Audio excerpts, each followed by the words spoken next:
Welcome, everybody. Welcome to a really special deep dive explainer.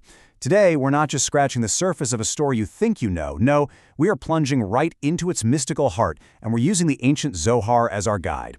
We're about to explore how a biblical famine wasn't just some random disaster, but was actually a piece of precision cosmic engineering. So come on, let's peel back the layers of reality and see what the Zohar really wants to show us.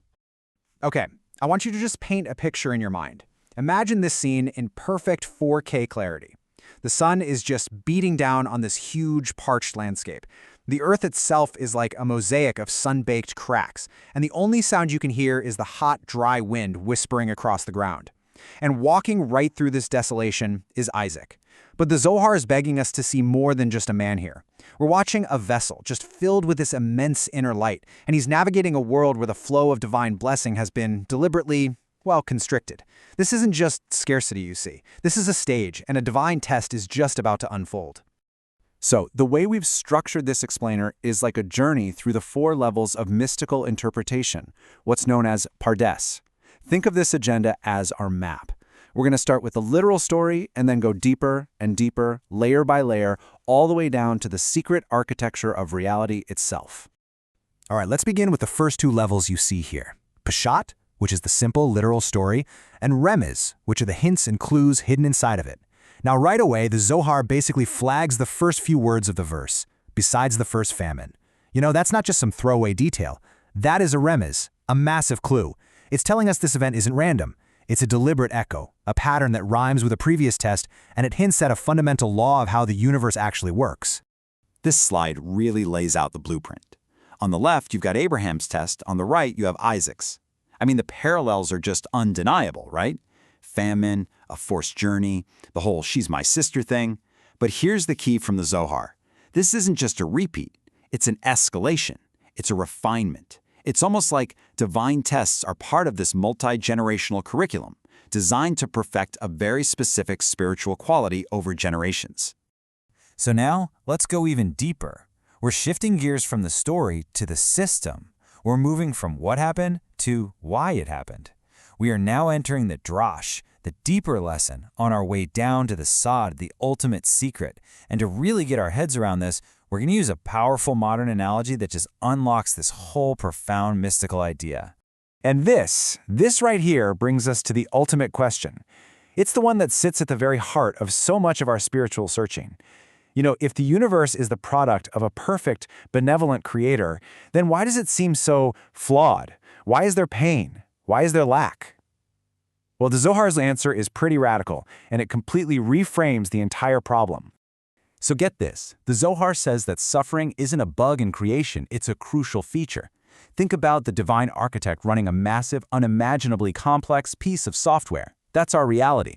A famine isn't a system crash. It's what you'd call a system constraint, a totally controlled stress test. The architect deliberately throttles the resources to one specific area to see how the core components, in this case, the souls of the righteous, perform under pressure. It's a diagnostic tool designed to reveal and to elevate righteousness. And what's so fascinating is how this stress test is applied. It's not one size fits all. The architect runs 2 completely different protocols. For the righteous, people like Isaac, the test is immediate. It's like real-time performance benchmarking. The goal isn't to break them, but to refine them, to make their connections stronger. But for the wicked, the system runs what you might call a delayed execution protocol. Justice doesn't just strike them down right away. No, they're given rope, allowed to run their corrupted code all the way to its conclusion. Why? So the full extent of the imbalance they cause becomes visible to everyone before a final, system-wide correction. Let's make this even simpler. Let's think about it like a video game. Okay, our hero, Isaac, enters a very special level, the scarcity level. The game designer has intentionally limited all the health packs, all the power-ups. Why would they do that? Well, to test the player's core skills, not just what's in their inventory. By overcoming these challenges, the hero doesn't just survive. They prove their real strength. They gather these hidden experience points, or as we'd call them, spiritual sparks, and ultimately they unlock a brand new, higher status. They get a banner that everyone else in the game can see. It's a test of the player, you see, not just the character on the screen. Okay, so now to understand the game design itself, we have to go to the deepest level, the sod. I want you to imagine we are opening the server panel of reality, and we're about to look at the literal source code.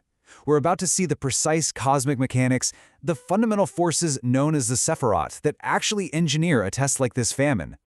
This table right here, this is the key to everything. Let's just walk through it together. So the famine itself is a manifestation of Gevurah. That's the force of constriction, of judgment, represented by the color red. Now, what is it constricting? It's holding back Chesed, the boundless, infinite force of mercy and expansion, represented by white. So the entire test, the whole point, is to endure this pressure, this constriction of mercy, without breaking. And when a soul like Isaac pulls this off, they reveal a third, higher quality, Tiferet. That's perfect balance, perfect harmony. It's the gold or green that can only emerge from the tension between the red and the white. And the mystical texts are unbelievably precise about this. They actually associate the number 5 with this entire process. So why 5? Well, it's because Gevurah is the 5th of the 10 Sephirot. It represents the 5 fingers of a closed fist, which is a perfect symbol for constriction. It also embodies the 5 archetypal states of severity or din. The number itself is like a signature in the code of creation, a little marker that tells us we are witnessing a very specific act of divine constriction and testing. This chart just illustrates the dynamic perfectly. Look at the ratio here.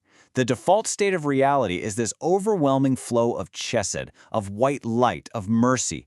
The famine is the introduction of Gevurah, that small but incredibly powerful sliver of red.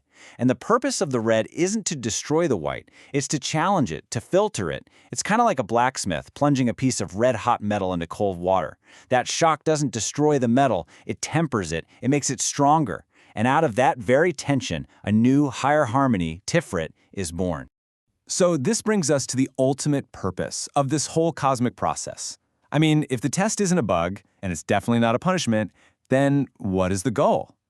Well, the goal is not to break the righteous component. It's to forge it into something totally new, something visible to the entire system. The outcome of this test is the creation of a nes. Now, this Hebrew word is just unbelievably rich with meaning. On one hand, it means a banner or a standard, like the flag of an army that you raise up on a hilltop for everyone to see and rally around. But nes also means a miracle, an event that literally pierces the veil of ordinary reality and shows you the hidden divine hand at work. The righteous person who endures the test, they become both of these things at the exact same time. And the Zohar makes this crystal clear.